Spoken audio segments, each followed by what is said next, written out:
Him शिखरों वाले पर्वतों के गहरे चौखटे में जड़ी हुई एक शांत और नीली झील है। बागों की गहरे रंग की लेस बड़ी बड़ी सिलवटों के रूप में पानी की ओर उतरती चली गई है। तट से सफेद घर, जो मानो चीनी के बने हुए प्रतीत होते हैं, पानी में झांक रहे हैं।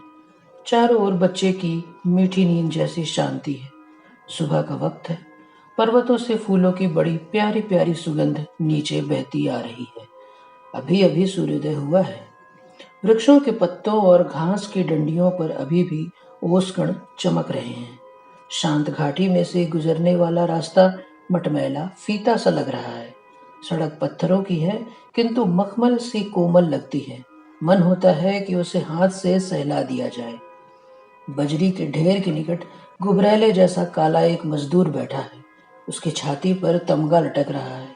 चेहरे पर साहस और स्नेह की छाप है।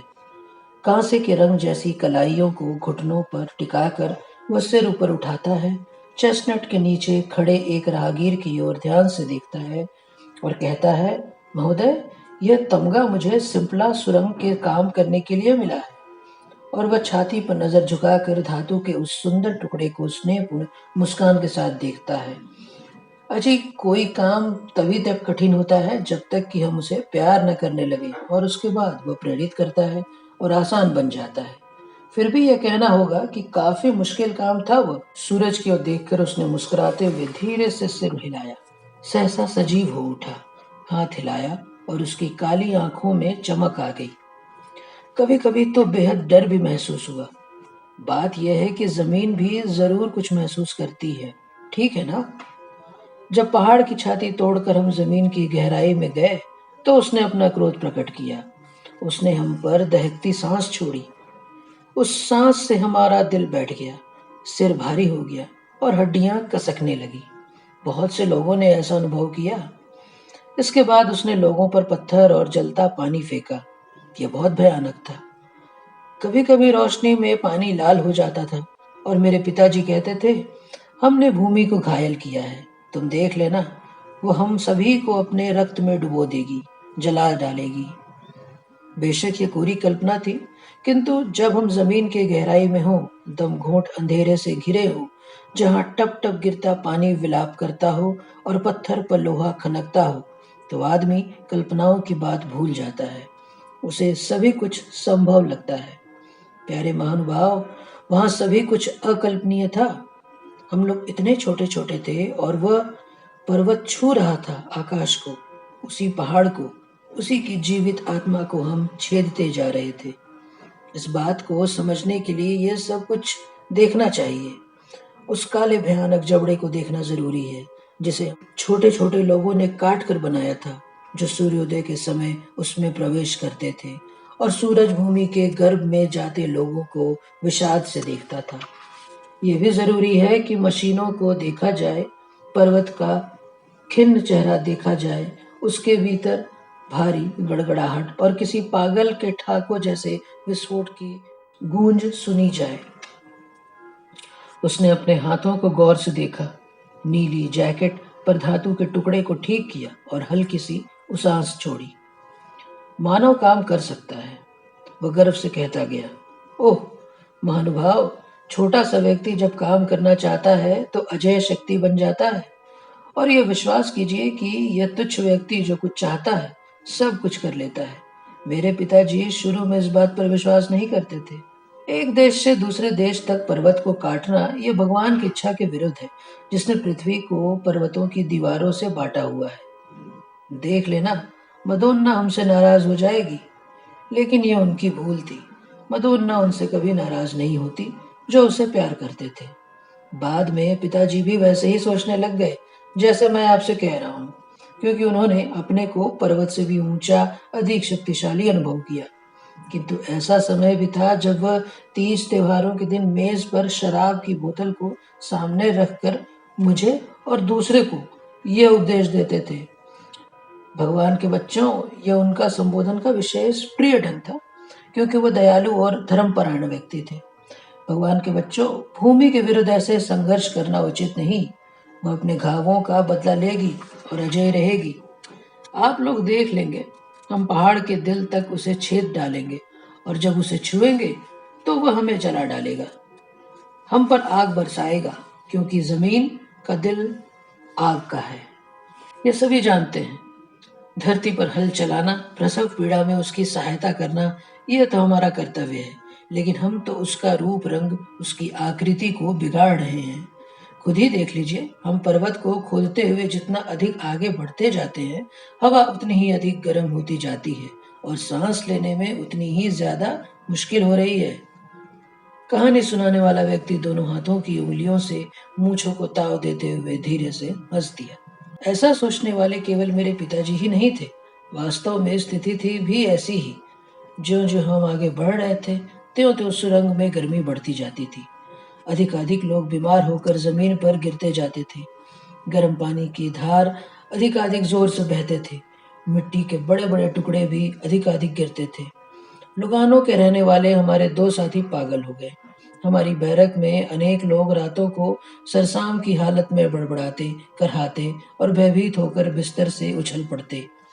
क्या मेरी बात सही नहीं? आंखों में भय लिए हुए और पहले से कहीं अक्सर तथा बोझल ढंग से खांसते हुए पिताजी कहते, क्या मेरी बात सही नहीं? वो पूछते, ये धरती अजय है? और आखिर उन्होंने फिर कभी न उठने के लिए सख्त बीमार हो गए। मेरे वो बुजुर्ग बड़े मजबूत थे। उन्होंने किसी तरह की शिकायत किए बिना 3 सप्ताह से अधिक समय तक ऐसे व्यक्ति के रूप में मौत से डटकर मोर्चा लिया जो अपना मूल्य, अपना महत्व जानता है। मेरा खेल खत्म हो चुका है पावलो। उन्होंने एक बार रात के समय मुझसे कहा, तुम अपना ध्यान रखो और घर लौट जाओ। मदोन्ना तुम्हारी रक्षा करे। इसके बाद आंखें मूंदे और हाँफते हुए वो देर तक खामोश रहे। कहानी सुनाने वाला व्यक्ति खड़ा हुआ। उसने पहाड़ों पर नजर डाली और ऐसे अंगड़ाई ली कि उसकी मांसपेशियां चटचटा उठी। उन्होंने मेरा हाथ अपने हाथ में लिया, मुझे अपने निकट खींचा और बोले, ये पावन सत्य है महोदय। तुमसे एक बात कहूं मेरे बेटे पावलो, फिर भी मैं सोचता हूँ कि यह होकर रहेगा। हम और जो दूसरी तरफ से खुदाई कर रहे हैं, पहाड़ में एक दूसरे से मिल जाएंगे। तुम इस बात पर विश्वास करते हो? मैं विश्वास करता था। अच्छी बात है मेरे बेटे, ऐसा ही होना भी चाहिए।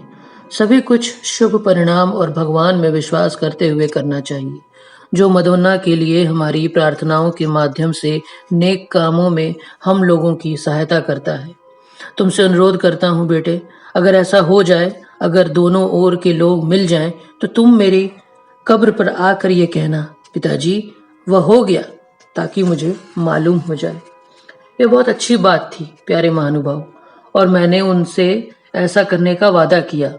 ये शब्द कहने के 5 दिन बाद वह इस दुनिया में नहीं रहे और अपनी मृत्यु के 2 दिन पहले उन्होंने मुझसे और अन्य लोगों से अनुरोध किया, जोरदार अनुरोध किया कि उन्हें उसी जगह पर दफनाया जाए जहां वह सुरंग में काम करते रहते थे। लेकिन मैं समझता हूँ कि यह तो सरसाम में उनका बहकना ही था। पिताजी की मृत्यु के 13 सप्ताह बाद हम उनसे मिले, जो दूसरी ओर से आ रहे थे। उस दिन हम खुशी से पागल से हो उठे थे महोदय। ओह, कैसा अद्भुत था वह दिन, जब हमने जमीन के नीचे अंधेरे में दूसरे लोगों के काम का शोर सुना, अपनी ओर बढ़ते लोगों का जमीन के नीचे शोर सुना। आप समझ जाएंगे महानुभाव, हम जमीन के ऐसे भारी बोझ के नीचे थे जो हम सभी छोटे छोटे इंसानों की ओर एक बार ही कुचल सकता था। अनेक दिनों तक हम इन ध्वनियों को, इन दबी घुटी आवाजों को सुनते रहे, जो हर दिन अधिक स्पष्ट, ज्यादा साफ होती गई और हम पर विजेताओं का उल्लासपूर्ण उन्माद हावी होता चला गया। हम राक्षसों, शरीरहीन क्रुद्धात्माओं, भूतों प्रेतों की तरह काम करते थे। हमें ना तो थकान अनुभव होती थी और ना हम अनुदेशों की आवश्यकता अनुभव करते थे।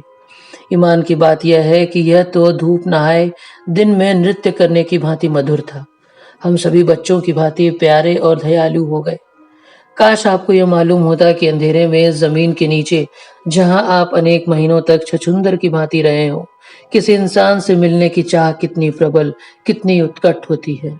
उसके चेहरे पर उत्साह, उत्तेजना की लाली दौड़ गई। वह श्रोता के बिल्कुल निकट हो गया और अपने मर्मस्पर्शी मानवीय आंखों से उसकी आंखों में झांकते हुए कहता गया। और आखिर जब हमें अलग करने वाली मिट्टी की परत हटी, सामने खुले हिस्से में मशाल की लाल लपट चमक उठी और किसी का काला, खुशी के आंसुओं से भीगा चेहरा हमारे सामने आया तथा अन्य मशाले और चेहरे दिखाई दिए। जीत और खुशी की आवाजें गूंज उठी। ओह! वो मेरे जीवन का सबसे अच्छा दिन था और उसे याद करके मैं ये अनुभव करता हूँ कि मैंने अपना जीवन व्यर्थ नहीं गंवाया। सच, व्यर्थ नहीं गंवाया। मैं आपसे कहता हूँ कि वह काम था जो मेरा पावन काम था, महानुभाव। और जब हम जमीन के नीचे से धूप में निकले तो हम में से अनेक ने मुंह के बल लेटकर उसे चूमा, आंसू बहाए और यह किसी परी कथा की तरह सुखद था। हाँ, विजित पर्वत को चूमा, जमीन को चूमा। उस दिन वह विशेष रूप से मेरे हृदय के निकट हो गई। मैं उसे अधिक अच्छी तरह से समझ गया महानुभाव और एक नारी की तरह उसे प्यार करने लगा। और हाँ, मैं अपने पिताजी के पास भी गया। बेशक मैं ये जानता हूँ कि मरे हुए लोग कुछ भी नहीं सुन सकते, फिर भी मैं गया। हमें उनकी इच्छा का आदर करना चाहिए, जिन्होंने हमारे लिए श्रम किया और हमारी तरह दुख दर्द सहे। ठीक है ना?